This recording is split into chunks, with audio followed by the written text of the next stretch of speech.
পঞ্চায়ত নিৰ্বাচনৰ প্ৰাক মুহূৰ্তত এতিয়া প্ৰাসংগিক প্ৰশ্নটোৱে হৈছে যে গ্ৰাম্য অৰ্থনীতিত অসম চৰকাৰে কি ধৰণৰ ভূমিকা লৈছে আৰু কৃষক কেনেধৰণে উপকৃত হৈছে। যদি আমি বোকাখাত সমষ্টিৰ কথা কওঁ তেতিয়াহ'লে আমি বৰ্তমান উপস্থিত আছোঁ যোগনিয়াত, আৰু যোগনিয়াত বিহংগম কৃষি উৎপাদক সমিতিখনে যিখন বিহংগম FPC, এই FPCৰ জৰিয়তে ইয়াৰ প্ৰায় 1000তকৈ অধিক কৃষকক কি ধৰণে উপকৃত কৰিছে। আৰু তেওঁলোকে যোৱা বছৰ 6 কোটি টকা, প্ৰায় 6 কোটি টকাৰ ৰঙালাও বহিৰাজ্যলৈ উলিয়াই পঠিয়াইছিল। তাৰ পূৰ্বে 2 কোটি টকা আছিল, 2 কোটিৰ পৰা 6 কোটি হৈছিল, আৰু 6 কোটিৰ পৰা এইবাৰ তেওঁলোকৰ লক্ষ্য কিমান হ'ব সেই কথা আমি জানিম। কিন্তু তাত সকলোতকৈ গুৰুত্বপূৰ্ণ কথাটোৱে হৈছে যে এই বোকাখাত সমষ্টিটোৰ যিখিনি পঞ্চায়ত আছে, এই পঞ্চায়তৰ যিখিনি 10 অঞ্চলৰ যিখিনি পঞ্চায়ত, এই পঞ্চায়তসমূহত কৃষিজীৱী কৃষকক কেনেধৰণে উপকৃত কৰিছে, আৰু এই পঞ্চায়ত নিৰ্বাচনত সেই যিটো গ্ৰাম্য অৰ্থনীতি ভেটি যিটো গঠন কৰিছে, এই গঠন কৰাৰ ক্ষেত্ৰত বিহংগম কৃষি গোটৰ যথেষ্টখিনি ভূমিকা আছে। আৰু পঞ্চায়ত নিৰ্বাচনত এই কথাটো এটা গুৰুত্বপূৰ্ণ দিশ হিচাপে বিবেচিত হ'ব বোকাখাত সমষ্টিত। মই বিহংগম কৃষি গোটৰ সভাপতি আছে, মই আপোনাৰ পৰাই প্ৰথমতে জানো, নতুন বছৰৰ প্ৰথমতে শুভেচ্ছা জনাইছোঁ। আৰু যিহেতু সন্মুখত নিৰ্বাচন, তাৰ লগে লগে আপোনালোকৰ এই সহস্ৰাধিক আপোনালোকৰ কৃষক আপোনালোকৰ একগোট হৈ আছে, কেইবাখনো পঞ্চায়ত জুৰি আছে। আপোনালোকৰ যিখিনি কৰ্মৰাজি, এই কৰ্মৰাজিয়ে নিৰ্বাচনতো প্ৰভাৱ পেলাব। মই তাৰ আগতে মই এটা কথাই জানি লওঁ, এইবাৰ ৰঙালাও কিমান টকাৰ বহিৰাজ্যলৈ ওলাই যাব? ঠিক আছে, আপোনালোকৰ জৰিয়তে আপোনালোকৰ চেনেলৰ সকলোকে নতুন বছৰৰ শুভেচ্ছাৰ লগতে আগন্তুক ভোগালী বিহুৰ শুভেচ্ছা জনালোঁ। লগতে অসমবাসীক মই ভোগালী বিহুৰ তথা ইংৰাজী নতুন বৰ্ষৰ শুভেচ্ছা জনালোঁ। চাওক, আজি অসমৰ সন্মানীয় কৃষিমন্ত্ৰী অতুল বৰা ডাঙৰীয়াই যি কৃষি বিপ্লৱৰ সূচনা কৰিছে, তাৰ ফলস্বৰূপে আজি আমি বিহংগম কৃষি প্ৰডিউচাৰ কোম্পেনীয়ে তেখেতৰ তত্ত্বাৱধানত আমি কাম কৰি আহিছোঁ। আৰু ইয়াৰ ফলত আমি কৃষকক উৎসাহিত কৰি আমি কৃষি ক্ষেত্ৰখনত এক যুগান্তকাৰী পৰিৱৰ্তন আনিবলৈ চেষ্টা কৰিছোঁ।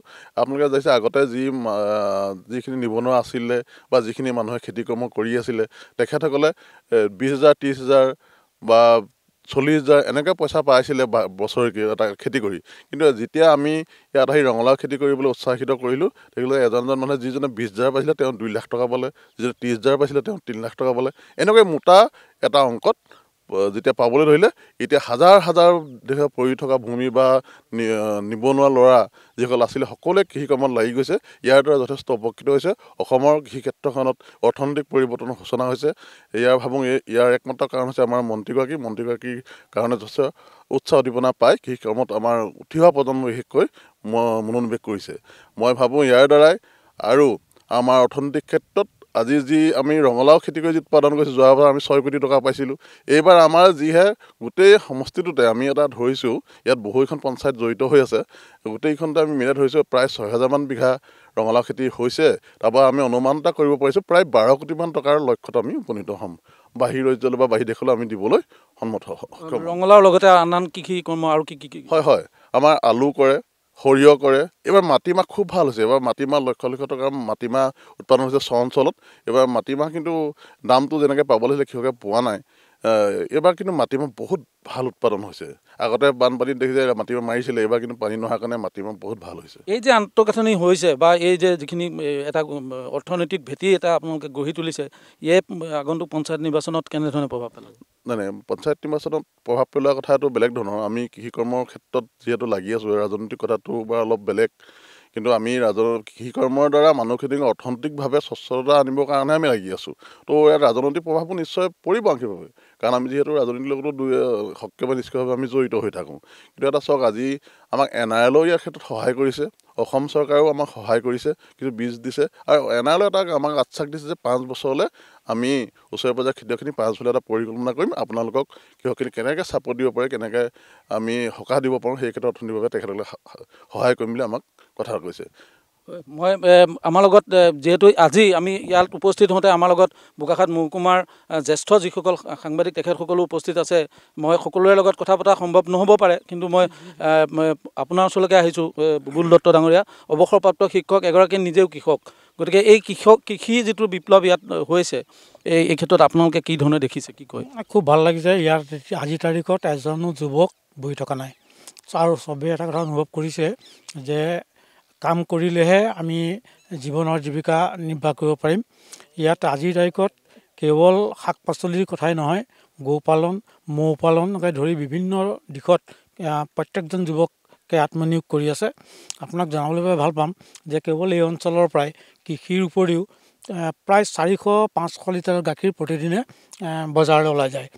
তাৰ লগতে এইবাৰ সৰিয়হ খেতিৰ পৰিমাণটো কমিছে এইকাৰণে যে ৰঙালাও খেতিত ৰাইজৰ বেছি লাভ হৈছে আৰু এইবাৰ 12 কোটি টকাৰ প্ৰায় ৰঙালাও ইয়াৰ পৰা যাব।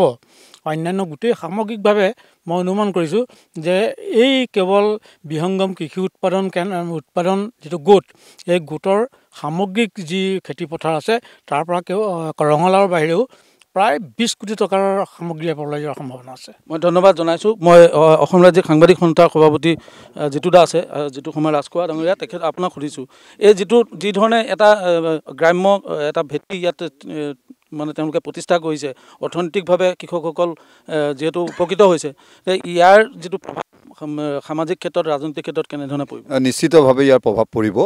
আমাৰ মানে এটা ধাৰণা আছিলে বা আপোনালোকে কিছুদিনৰ আগত যেতিয়া 3য় বা 4ৰ্থ বৰ্গৰ নিযুক্তিৰ কথা ওলাইছিল, বিজ্ঞাপন দিছিল, তেতিয়া আপোনালোকে মন কৰিছিলে যে কিছু পদৰ কাৰণে প্ৰায় 14 লাখ পৰ্যন্ত মানে আমাৰ নিবনুৱাই কৰিছিলে, আবেদন কৰিছিলে। কিন্তু তাৰ বিপৰীতে এই অঞ্চলটোত আমি দেখিছোঁ যে সকলো কৃষক, বিশেষকৈ আমাৰ যুৱকসকল একগোট হৈ পেলাই বিহংগম এই যি উৎপাদন সমবায় সমিতি কৰি তেওঁলোকে কামত আগবাঢ়িছে।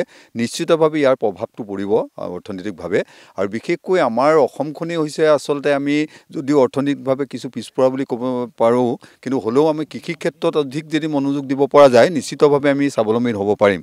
আৰু এই ক্ষেত্ৰত অসম চৰকাৰৰ কৃষি বিভাগৰ আমাৰ স্থানীয় মন্ত্ৰী বিধায়ক অতুল বৰাদেৱ, নুমলীগড় শোধনাগাৰ তথা বিভিন্নজনে ইয়াত সহায় সহযোগিতা কৰিছে। মই ধন্যবাদ জনাইছোঁ যে ললিত দত্তই যোৱা বছৰ আমি দেখিছোঁ যে এই সমবায় সমিতিৰ জৰিয়তে, এই সমিতিখনৰ জৰিয়তে প্ৰায় এই অঞ্চলৰ পৰা 6 কোটি টকা ৰঙালাও ওলাই গৈছে। এইটো ধেমালি কথা নহয়, তাৰমানে এটা ডাঙৰ বিপ্লৱ হৈছে ইয়াত, কৃষিৰ এটা ডাঙৰ বিপ্লৱ আমি দেখা পাইছোঁ। এই আচলতে যিটো কথাই আচলতে ৰাইজৰ প্ৰশ্ন থাকে যে গ্ৰাম্য অৰ্থনীতিত কেনেধৰণে কৃষকসকল উপকৃত হৈছে, এই প্ৰশ্নটোৰ উত্তৰ যদি বিচাৰে তেতিয়া বোকাখাতলৈ আহিলে ইয়াৰ উত্তৰ পাব।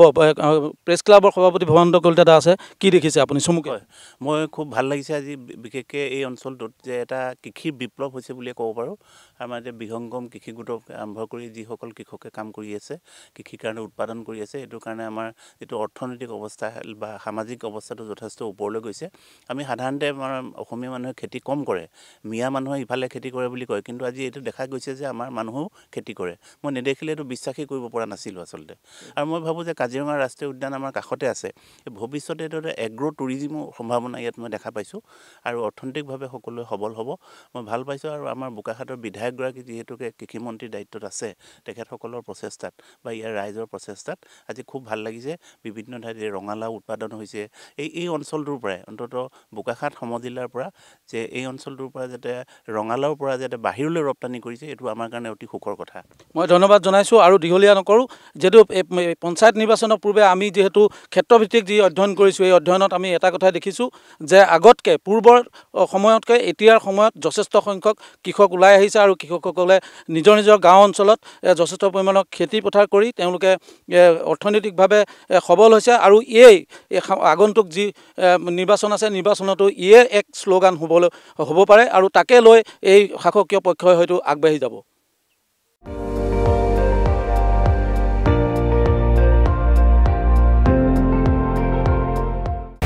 আপুনি চাই আছে ND24, সৰ্বশ্ৰেষ্ঠ নহয়, সৰ্বোত্তমৰ দৌৰত।